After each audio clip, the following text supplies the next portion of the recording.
Assalamualaikum warahmatullahi wabarakatuh. Selamat siang. Salam sejahtera buat kita semua.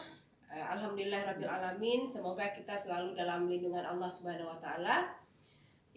Hari ini Ibu akan melakukan proses pembelajaran dengan daring buat mahasiswa yang berada di stase profesi. Hari ini kalian akan melihat bagaimana video tentang mekanisme persalinan normal atau asuhan persalinan normal yang hari ini akan Ibu lakukan bersama dua orang yang akan membantu Ibu. Yang pertama, asisten pertama itu adalah Kak Nura dari Fakultas Keperawatan di bagian laboratorium, dan yang kedua adalah yang melakukan dokumentasi adalah Kak Ai. Oke, baik. Kita lanjutkan. Untuk semuanya, pada saat kalian akan berada di ruang bersalin nanti, tentu pasien yang datang ke ruang bersalin itu adalah pasien yang dibawa dari UGD, atau polikebidanan. Nah, pasien itu bisa jadi punya karakteristik yang berbeda. Ada pasien yang datang dengan nyeri yang berat, ada datang yang dengan nyeri yang biasa saja, dan mungkin juga akan dibawa dengan kursi roda atau dibawa dengan berangkar. Nah, pada saat kalian menerima pasien di ruang bersalin nanti, mungkin identifikasi pertama adalah seperti apa tingkat keluhan nyeri yang dirasakan oleh ibu hamil. Jadi kita akan mulai. Kira-kira setelah kalian buka pintu kamar bersalin dan terima pasien, apa saja yang harus kalian lakukan berikutnya? Baik, selanjutnya setelah pasien masuk ke ruang bersalin, kalau secara SOP itu yang harus dilakukan adalah kalau pasiennya tidak mengeluh nyeri berat dan sudah pecah ketuban, tentu kita harus melakukan timbang berat badan dan ukur tinggi badan. Untuk apa itu dilakukan? Agar tidak bolak-balik nanti pasien yang sudah tidur di tempat tidur itu balik lagi untuk ukur tinggi badan dan berat badan. Apalagi pasien yang baru pertama sekali ke rumah sakit dan kita belum punya data untuk tinggi badan, itu wajib diukur tinggi badan. Nah, selanjutnya pasien akan tidur di tempat tidur. Yang pertama harus kita lakukan adalah perawat wajib melakukan cuci tangan. Cuci tangan karena kita akan melakukan pemeriksaan. Dalam hal ini, kalau dalam kondisi COVID-19 sekarang, itu semua harus dengan perlengkapan APD yang lengkap. Tetapi kalau kondisi yang biasa sebelum kasus COVID-19 ini, maka yang harus dilakukan hanya melakukan cuci tangan, kemudian menggunakan sarung tangan dan menggunakan masker cukup. Saya akan melakukannya. Jadi ini setelah saya cuci tangan, kita akan menggunakan masker.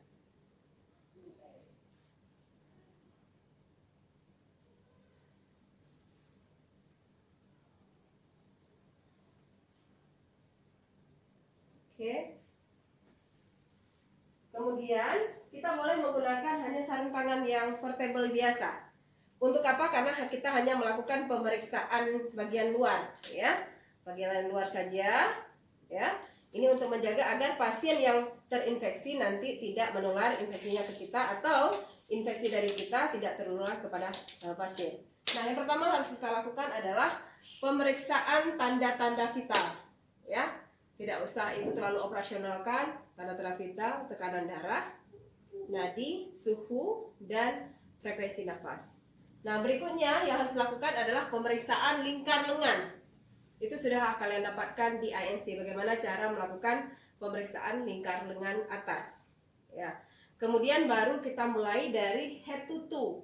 Nah, pasien yang masuk ke ruang bersalin yang harus dilakukan pemeriksaan head to toe itu punya identifikasi tertentu. Jadi nggak semua pasien yang masuk ke ruang bersalin itu wajib head to toe.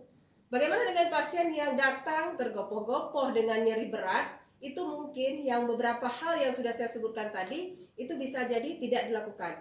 Tapi kita langsung melakukan pemeriksaan yang memang fokus kepada pasien. Pada saat kita ketemu dengan pasien yang nyerinya berat, itu head to toe-nya itu boleh kita tinggalkan, Tapi karena kita sedang belajar daring hari ini, Ibu akan mempraktekkan bagaimana yang idealnya kalau pasien masuk dengan nyeri biasa, apa yang harus dilakukan dari pemeriksaan head to toe. Nah, baik yang pertama, tetap rambut yang dilihat, yang paling fokus itu adalah rambutnya berminyak atau tidak. Itu cukup. Ya, kemudian kita turun ke area wajah. Yang dilihat di wajah yang pertama adalah inspeksi. Apa yang kita lihat? Wajahnya, ya, ada sembab atau tidak. Yang paling penting itu. Kenapa? Karena kita mau identifikasi adanya preeklamsi atau tidak. Tadi kalau kita sudah periksa tekanan darahnya itu melebihi dari 140, 130 ke atas, itu identifikasi boleh centang dulu, ya, dalam tanda kutip. Kemudian kalau kita lihat wajahnya itu sembab, nah, itu juga centang dulu. Berarti kita akan lakukan pemeriksaan lanjut nanti. Nah, setelah wajah yang kita lihat, apa yang paling penting lagi? Yang paling penting adalah pemeriksaan konjungtiva. Ya, jadi silakan periksa konjungtiva kiri dan kanan. Kemudian yang paling penting lagi yang harus dilakukan pemeriksaan berikutnya adalah, karena ini pasien fokusnya intranata, itu adalah bagian payudara. Kita langsung ke payudara. Untuk apa? Karena di payudara kita akan mempersiapkan ibu untuk melakukan inisiasi menyusui dini. Jadi yang kita lihat adalah payudaranya sudah siap atau belum dengan puting susu. Ya, puting susu, kemudian areola yang kita lihat untuk kita persiapkan berikutnya. Nah, yang berikutnya adalah kita turun ke area abdomen. Di area abdomen kita akan melakukan pemeriksaan Leopard. Tapi ibu nggak akan ajarin Leopard di sini karena ada materi tentang Leopard itu sudah diajarkan oleh dosen yang sebelumnya, ya, sama dengan pemeriksaan ANC. Nah, setelah melakukan Leopard, mulai dari Leopard 1, Leopard 2, Leopard 3 sampai Leopard 4, yang berikutnya adalah yang harus kita lakukan urutannya melakukan pemeriksaan DJJ, ya. Jadi lakukan pemeriksaan DJJ. Itu dilakukan pemeriksaan sesuai dengan tadi. Leopard 2 berada di mana? Punggung kanan misalnya. Berarti punggung kanannya ibu. Berarti sebelah kanannya ibu. Kanannya ibu adalah sebelah sini. Nah, berarti kita akan melakukan pemeriksaannya di sebelah kanan untuk melakukan atau untuk mendengarkan DJJ. Di sini juga saya tidak begitu operasional karena ini hanya sebagai pengantar. Dengarkan DJJ. Nah, DJJ sudah kita dapatkan. Leopard 1, 2, 3, 4 sudah kita dapatkan. DJJ sudah kita dapatkan ternyata 140 kali per menit misalnya. Kemudian yang berikutnya apa yang harus dilakukan? Nah, ini fokus untuk intranatal. Yang harus dilakukan berikutnya adalah pemeriksaan atau pemantauan HIS. Nah, bagaimana caranya? Tadi pasien sudah masuk dengan HIS. Yang harus kita lakukan adalah pemantauan per 10 menit untuk HIS. Nah, per 10 menit itu seperti apa? Kita lihat jam dulu. Nah, pada saat kita lihat jam di tangan atau jam di dinding bisa, itu per 10 menit. Contoh misalnya jam 12 lewat 5 menit. Itu pemantauannya sampai jam 12 lewat 15 menit. Jam 12 lewat 5 menit sampai jam 12 lewat 15 menit. Nah, di antara jeda waktu itu berapa kali kontraksi yang terjadi pada ibu. Nah, caranya adalah kita tangan kita itu berada di atas fundus. Jadi kalau fundusnya berada di sini, maka di sini. Nah, kita sambil melihat jam. Melihat jam untuk apa? Untuk memastikan durasinya berapa. Durasi itu adalah lama sekali datangnya kontraksi. Contoh misalnya jam 12 lewat 6 menit itu terjadi kontraksi sekali dan kita sampaikan ke ibu. Ibu, ini saya akan pantau kontraksi, ya, atau pantau HIS. Nanti kalau ibu merasa sudah hilang HIS-nya, ibu boleh sampaikan ke saya, atau kita sendiri itu bisa merasakan bahwa perut ibu akan terasa lebih lembek. Nah, saya ulangi, pada saat ibu mengatakan, aduh saya sakit, gitu ya, langsung tangan kita di atas perut ibu, kemudian kita bisa merasakan perut ibu ini keras, kemudian kita lihat jam 12 lewat 6 menit, kita nggak usah lihat jam lagi untuk durasi, kita pantau, terasa terus, ya. Kalau HIS yang bagus itu semakin lama semakin keras, ya. Kemudian ibu mengatakan kayaknya sudah enggak lagi, dan perut ibu juga kita raba menjadi lebih lembek. Kita lihat berapa lama. Oh, ternyata 30 detik. Berarti jam 12 lewat 6 menit tadi terjadi sekali HIS dengan durasi 30 detik. Kita pantau lagi berikutnya. Ternyata ibu bilang jam 12 lewat 10 menit. Ibu bilang lagi, Dek, saya kok sakit lagi perutnya. Nah, kita pegang lagi, kita lihat lagi. Kita rasakan lagi perutnya keras. Dan sekarang ternyata lama kontraksinya naik menjadi 32 detik. Kita catat. Jam 12 lewat 10 menit datang lagi sekali kontraksi selama 32 detik. Kemudian jam 12 lewat 14 menit ternyata datang lagi. Kita pegang lagi, kita lihat lagi. Nah, ternyata masih tetap 32 detik. Maka kita bisa simpulkan bahwa selama 10 menit his yang terjadi pada ibu adalah 3 kali dengan durasi 30 sampai 32 detik. Itu kira-kira cara untuk menghitung his. Sampai di sini paham mahasiswa ibu sekalian? Oke, berikutnya karena tadi Leopold 1 sampai Leopold 4 sudah kita lakukan, ternyata di Leopold 4 kita ketemu dengan hasil kepala sudah masuk ke dalam PAP. Maka kalau kepala sudah masuk ke dalam PAP, berarti tangan kita itu tidak ketemu lagi seperti ini. Jadi kepala di sini, di tangan kita nggak ketemu lagi. Maka di sini kita bisa melakukan pemeriksaan perlimaan. Nah, gimana cara periksa perlimaan? Maju sedikit Aib. Nah, kita ambil tangan kita 5 ini, kemudian kita letakkan di atas simpisis. Nah, kalau tangan kita agak dekat Kai, tangan kita semuanya berada di atas simpisis pubis, itu namanya 5/5. Berarti sebenarnya belum masuk ke PAP. Tapi tadi ternyata pemeriksaan kita sudah masuk ke PAP. Bisa jadi 4/5, 3/5, 2/5, 1/5, atau 0/5. 0/5, semua tangan kita itu sudah berada di bawah dari simpisis. Artinya kepala bayi ini semua sudah masuk ke dalam rongga panggul dan sudah sampai ke introitus vagina. Ya, itu cara melakukan periksa perlimaan. Nah, berikutnya setelah perlimaan kita akan mempersiapkan, ambil Kak Nora, DTT sama Nerbeken. Nah, kita akan melakukan pemeriksaan dalam. Jadi ingat ya semuanya. Jadi bukan pertama sekali pada saat pasien masuk itu kita langsung periksa VT, nggak boleh. Kecuali pasiennya darurat. Tapi kalau pasiennya benar-benar seperti tadi ibu sampaikan idealnya, jadi harus mulai dengan apa? Ibu ulangi, Leopold, periksa DJJ, periksa kontraksi, periksa perlimaan, baru turun ke periksa dalam. Nah, periksa dalam kita harus melakukan vulva hygiene. Buka klitoris, labia mayor kiri dan kanan. Kemudian bagian tengah, bagian vulva kiri dan kanan. Kemudian labia minor kiri dan kanan. Dan satu lagi adalah dari klitoris sampai ke anus. Sudah. Kemudian baru kita akan melakukan periksa dalam. Nah, periksa dalam ibu ambil yang ini saja. Nah, caranya adalah masukkan, yang dimasukkan pertama sekali itu adalah jari tengah.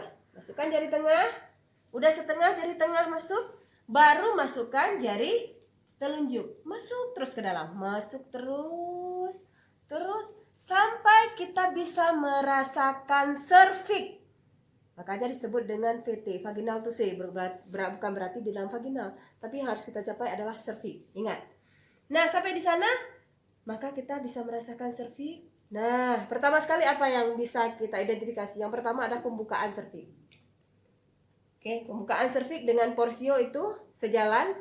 Porsio tebal tipis atau tidak bisa diraba lagi karena memang sudah besar sekali pembukaannya, porsio.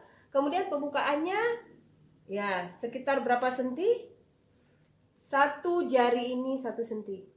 2 jari 2 senti. 3, 4, 5, 6, 7, 8, 9, 10. Kira-kira kalau 10 seperti ini jari kita di dalam. Dan di sini adalah kepala bayi yang kita raba. Nah, kemudian apa lagi? Ketuban. Nah, ketuban masih utuh atau sudah pecah? Kalau sudah pecah nampak dia merembes. Kalau masih utuh seperti kita merasakan balon. Kemudian bagian terbawahnya kepala atau bokong kita bisa merasakan. Bagian HOD, HOD 1 sampai HOD 4. Kemudian ada tidak benda asing atau tangan kita meraba sesuatu, merasakan sesuatu, sampai kita mengeluarkan jari kita, ya. Kita lihat di pengeluaran jari kita ini apa yang ada, lendir bercampur darah atau malah lendir yang bercampur dengan mekonium. Berarti kalau lendir yang bercampur dengan darah, benar ini adalah posisinya kepala. Kalau lendir yang bercampur dengan mekonium, ini adalah posisinya bokong. Jadi posisi sungsang. Sehingga yang teraba oleh kita itu sedikit yang berwarna hijau atau kehitaman itu adalah mekonium. Oke, sampai di sini ini adalah bagian dari periksa dalam. Nah, semuanya sudah paham ya? Si periksa dalam, dipelajari lagi. Oke, baik, berikutnya. Nah, setelah kita melakukan periksa dalam, kita misalkan, boleh Kak Nura ambil ini aja. Nah, ini pindahkan, ini biarin. Partoset kalau bisa sekalian itu bawa aja kemari, karena biasanya adik-adik lihatnya deh. Ini ke sini.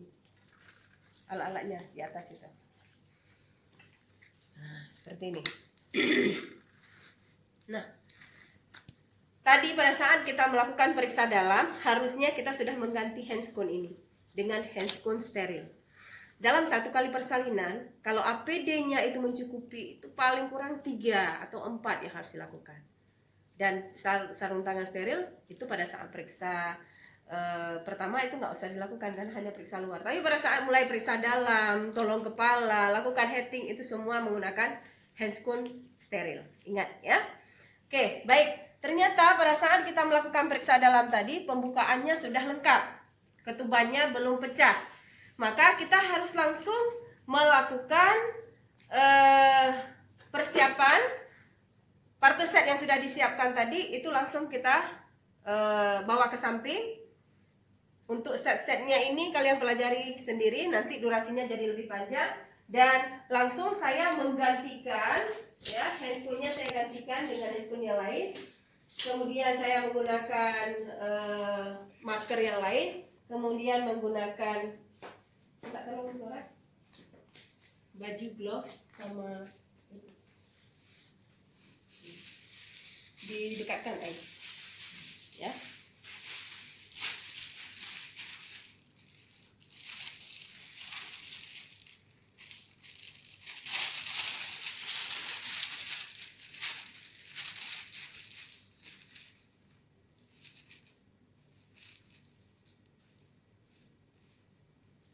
Sepatunya kacamata ya.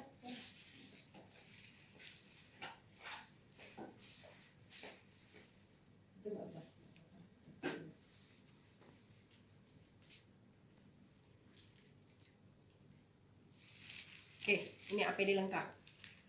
Handscoon steril, glove, masker, penutup kepala dengan jilbab kita, jilbab yang harus diganti dari luar. Kemudian ini gaun dan sepatu bot. Sepatu tidak boleh yang bolong, harus sepatu yang seperti ini. Oke, nah berikutnya Kak Nura ini boleh taruh handuk, ya, handuk karena kita persiapan untuk melahirkan bayi, ya. Kita inikan handuk, kita siapkan handuk. Peralatan bayi sudah disiapkan, ya, partoset sudah siap. Ya, oke. Letakkan handuk di sini. Nah, berikutnya yang akan kita lakukan adalah karena tadi sudah pembukaannya sudah lengkap. Ya, baik. Kak Nura boleh buka partoset.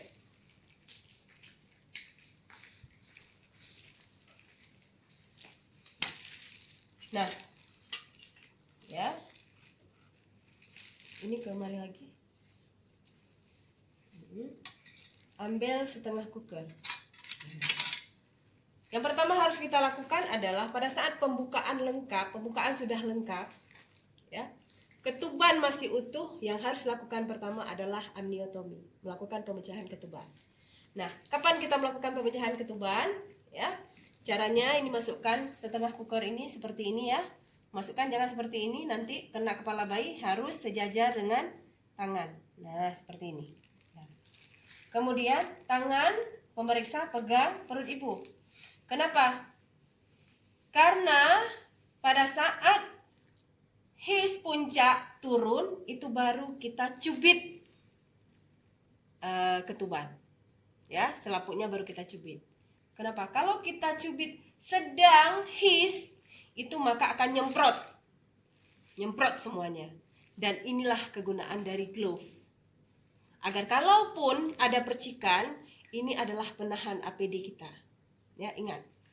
Nah, berarti kita sampaikan ke Ibu, gimana Bu? Ini sambil kita elus Ibu kalau belum sakit.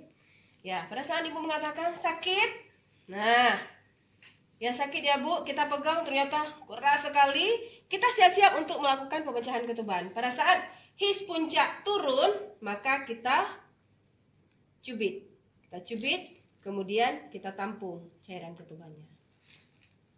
Ini berarti kita masukkan, setelahnya masukkan ke larutan klorin. Sini Kak Ai. Ini larutan klorin. Ini DTT. DTT ini untuk sarung tangan dan lain sebagainya. Oke, pindahkan Kak Nurani. Nah, berarti pembukaan lengkap. Kemudian ketuban sudah kita pecahkan. Maka yang berikutnya adalah kalau sudah lengkap semuanya, kita pimpin persalinan. Nah, Ibu, seperti yang sudah kita ajarkan tadi di fase laten atau di fase awal, kalau mau mengedan sekarang sudah boleh, ya. Caranya adalah Ibu rangkul paha Ibu, ya. Ibu seperti marah, ya. Sit up kepalanya, dorong ke depan, ya seperti marah, rangkul, dan tidak boleh ngedannya hanya sampai di leher. Ngedannya seperti orang ingin buang air besar, jauh sekali. Jadi ngedannya jangan seperti itu, harus seperti itu. Seperti orang buang air besar dan keras. Dan harus ada perasaan seperti marah. Ya. Oke, baik. Kita mulai ya, Bu.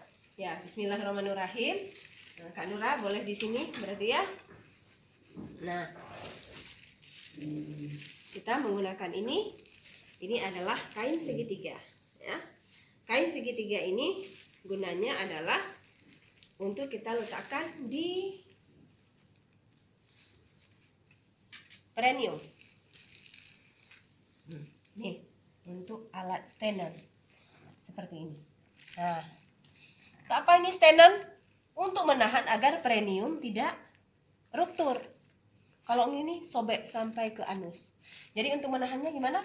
Nah, kita pegang seperti ini. Ini harus kuat tangan kita. Satu lagi tangan ngapain? Di atas klitoris. Untuk apa di atas klitoris? Menahan klitoris agar tidak sobek. Dan satu lagi manfaatnya adalah agar kepala bayi ini tidak mengalami defleksi maksimal, yang bisa menyebabkan bayi itu mengalami fraktur di bagian leher.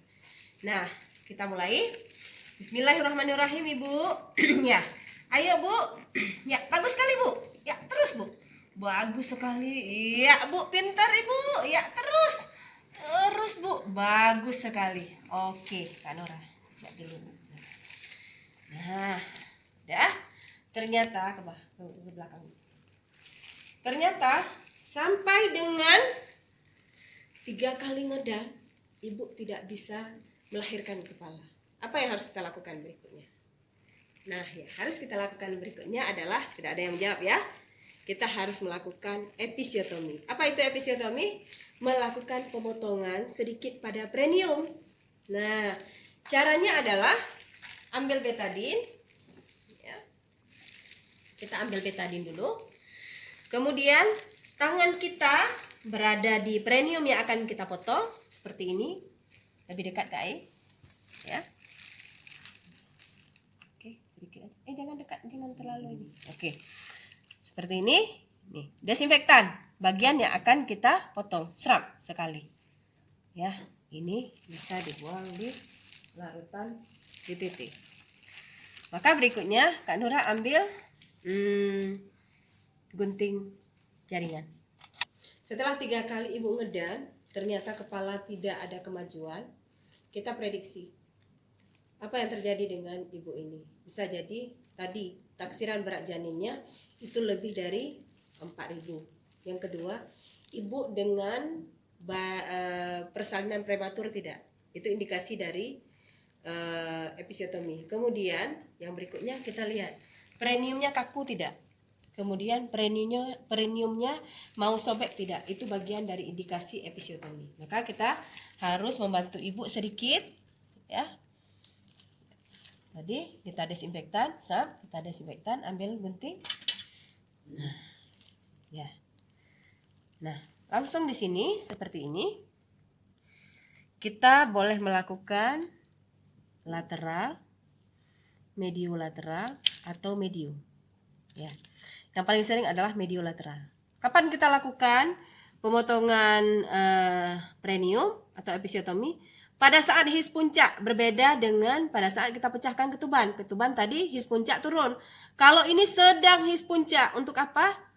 Untuk merasakan nyeri yang dirasakan oleh ibu dengan nyeri yang dirasakan pada saat kita memotong perineum itu sama. Sehingga dia barengan terjadinya.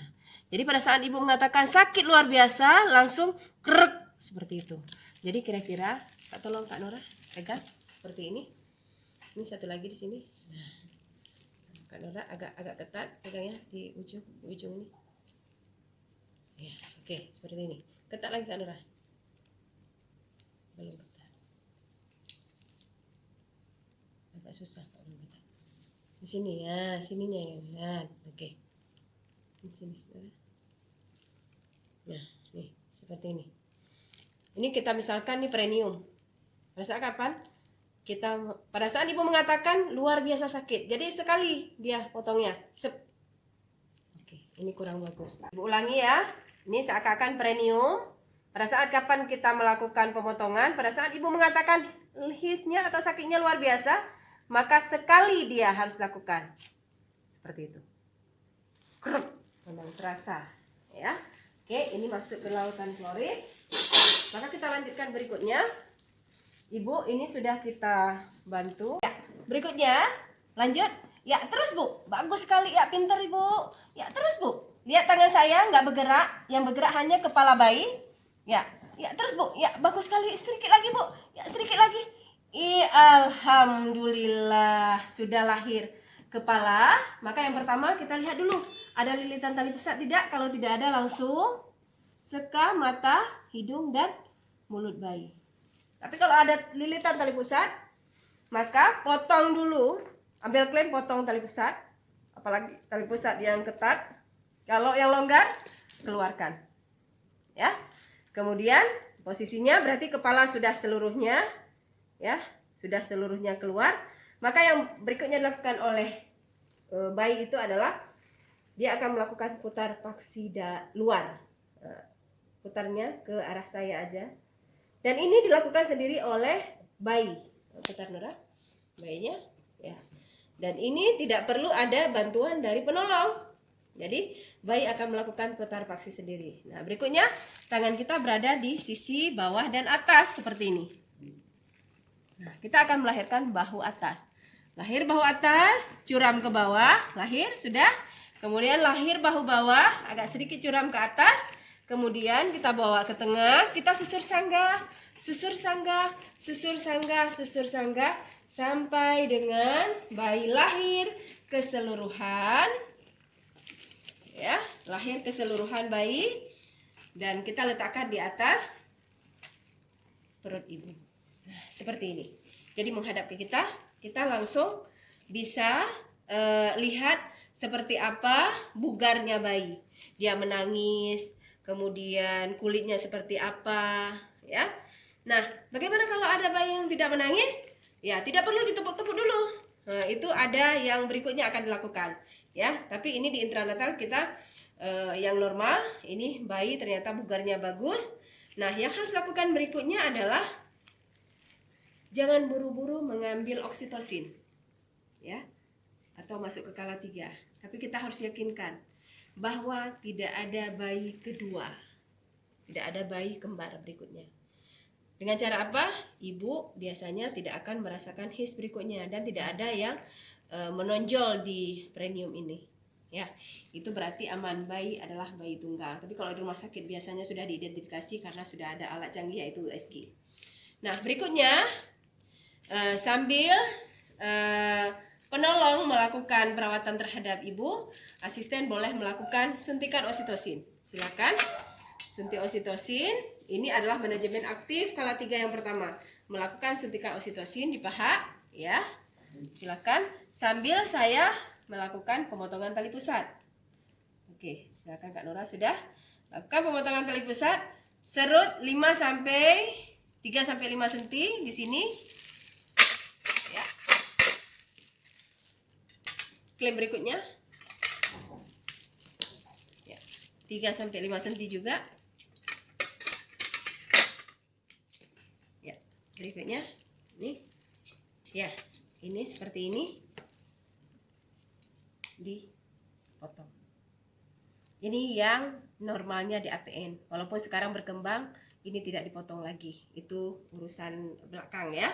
Ini dipotong, serap dipotong seperti ini. Kemudian ini yang tertinggal di sini, ini yang di sini. Ya. Oke, kira-kira seperti itu. Sudah dipotong. Dan kemudian diklaim ya, diklaim tali pusatnya. Kemudian langsung dilakukan IMD ya. Langsung dilakukan IMD di sini. Tadi badan bayi tidak perlu terlalu dibersihkan karena lemak-lemak itu bisa berfungsi untuk menjadi hal yang membantu dia untuk mengurangi hipotermi atau kedinginan. Nah, kalau sudah seperti ini, sudah skin to skin dengan ibunya, sudah kita lakukan IMD, ini bayinya sudah aman. Nah, berikutnya kita masuk ke kala 3 yang kedua. Suntikan oksitosin tadi yang pertama sudah dilakukan. Yang kedua ada peregangan tali pusat terkendali. Nih. Caranya adalah seperti kita pegang rokok, ini seperti ini, ya. Kemudian satu tangan lagi menahan di bagian simfisis, nahan ke sana, ke arah sana. Untuk apa kita menahan ke arah dalam? Karena jangan sampai uterusnya terbawa keluar, ya. Nah, ini terlalu panjang, maka bisa kita pendekkan. Nah, kita pendekkan seperti ini, pendekkan serut agak dekat ke vagina. Nah, sudah. Kemudian kita coba. Kalau dia keras, ini berarti belum lepas. Belum lepas seperti ini. Kalau dia tiba-tiba yang kita rasakan, ya berarti dia sudah lepas. Dia maju, kemudian ini tali pusat makin panjang, biasanya diiringi oleh darah yang keluar tiba-tiba. Keluar darah.